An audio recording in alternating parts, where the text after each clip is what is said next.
আমার নাম আকাশ। যে ঘটনাটা আপনাদেরকে বলতে চলেছি সেটা ঘটেছিল 20শে জুন। সালটা ছিল 1820 খ্রিস্টাব্দ। সন্ধ্যাবেলা আমি কাজের সূত্রে বেলাগঞ্জ গিয়েছিলাম। ট্রেন থেকে নেমে স্টেশনে দেখলাম কেউ কোথাও নেই, চারিদিক জনমানবহীন। আমি জিনিসপত্র নিয়ে স্টেশনের বাইরে চলে গেলাম। কুলি বলে চেতাতেই যাবো, হঠাৎ দেখলাম একটা গরুর গাড়ি এদিকেই আসছে। আমি কিছু না ভেবে বললাম, দাদা বেলাগঞ্জ যাবেন? বাবু, আমি ওই দিকেই যাব, আপনি উঠে বসে পড়ুন। আমি সেটাই চেপে বেলাগঞ্জের দিকে রওনা হলাম।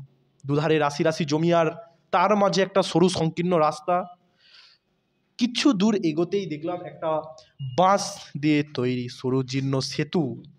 আমি কিছু বলার আগেই লোকটা সেতুতে উঠিয়ে নিল আর নদীতে ভেঙে পড়ল। আমার সব জামা কাপড় ভিজে গেল ও মাথাটা প্রচণ্ড গরম হয়ে গেল।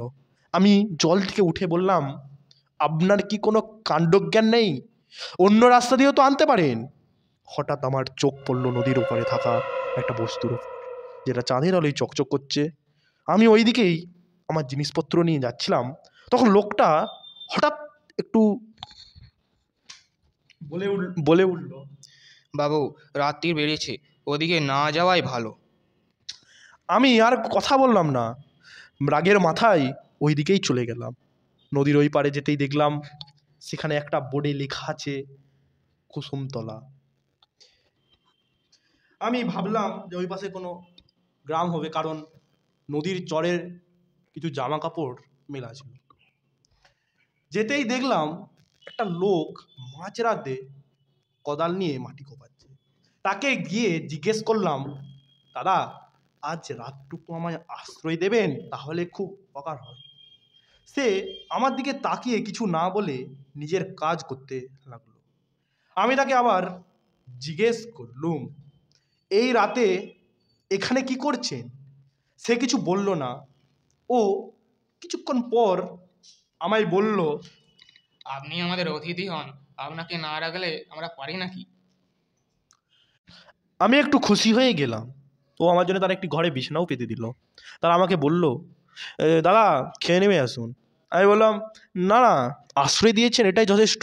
আজকাল দিনে কে কাকে আশ্রয় দেয়? আমার খুব ক্লান্তি লাগছিল, ও রাতও হয়েছিল। বিছানায় মাথা দিতেই আমি ঘুমিয়ে পড়লাম। ঘুমটা বেশ ধরেছিল। চোখটা খোলার আগেই একটা কোলাহলের আওয়াজ আমার কানে এলো। আমার ভয়ঙ্কর স্বপ্ন বলেই মনে হচ্ছিল, কিন্তু না, সেই ধারণাটা ভুল ছিল। আমি চোখ খুলেই দেখলাম একটা গাছের সঙ্গে আমাকে কেউ বেঁধে দিয়েছে। সামনে দেখতেই আমার মাথা থেকে পা পর্যন্ত সারা দেহের লোম খাড়া হয়ে গেল। আমি দেখলাম যারা সামনে ছিল তারা কেউ মানুষ নয়। কার চোখ ঠিকরে বেরিয়ে এসছে, কারো দেহের অধিকাংশই পচে গেছে, তাদের গা থেকে যে পচা দুর্গন্ধ, আমার মাথা ঝিমিয়ে আসছিল তাদের দুর্গন্ধে। তারা হঠাৎ চেঁচিয়ে উঠল, বেড়াকে ধর, কোথায় পালাচ্ছে? বেড়াকে ধর ধর, আরে বেড়াকে ধর। আমি দেখলাম তারা আস্তে আস্তে আমার দিকে এগিয়ে আসছে। আমি আমার বাঁধন খুলে পিছনের দিকে কিছু কথা না ভেবে ছুটতে শুরু করলাম, এবং কখন আমার জ্ঞান হারিয়ে গেল আমি জানি না। যখন চোখ খুললাম তখন দেখলাম আমি হাসপাতালের বেডে শুয়ে আছি। পাশে বিমল দা বসে আছে। সে আমাকে বলল, আমি কিছুদিনের মধ্যেই সুস্থ হয়ে বাড়ি ফিরলাম। ও একদিন খবরের কাগজে লক্ষ্য পড়ল, বেলাগঞ্জের হেডলাইন বড় বড় অক্ষরে লেখা আছে।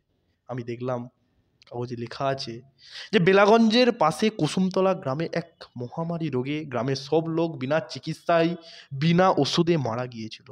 সেই গ্রামে অমাবস্যার রাতে নাকি যারা বিনা চিকিৎসায় মারা গিয়েছিল তারা ঘুরে বেড়ায় গ্রামে।